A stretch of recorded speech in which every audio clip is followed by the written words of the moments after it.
Jou daaglikse CLF inspirasie, Jesus se voorbeeld. Ek het vir julle 'n voorbeeld gestel, en soos ek vir julle gedoen het, moet julle ook doen. Johannes 13 vers 15.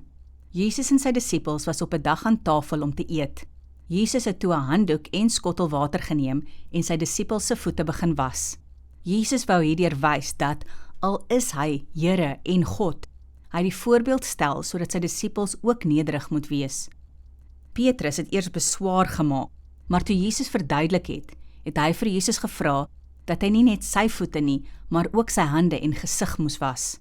Geen een van ons moet ons so belangrik hou dat ons nie vir 'n ander iets nederig kan doen nie. Jesus was die belangrikste mens wat ooit op aarde was, maar hy het vir ons geleer om nederig te wees. Volg net altyd Jesus se voorbeeld en ander mense sal sien hoe 'n kind van God lewe. Kom ons bid saam. Here, help my om 'n voorbeeld vir ander mense te wees. Amen.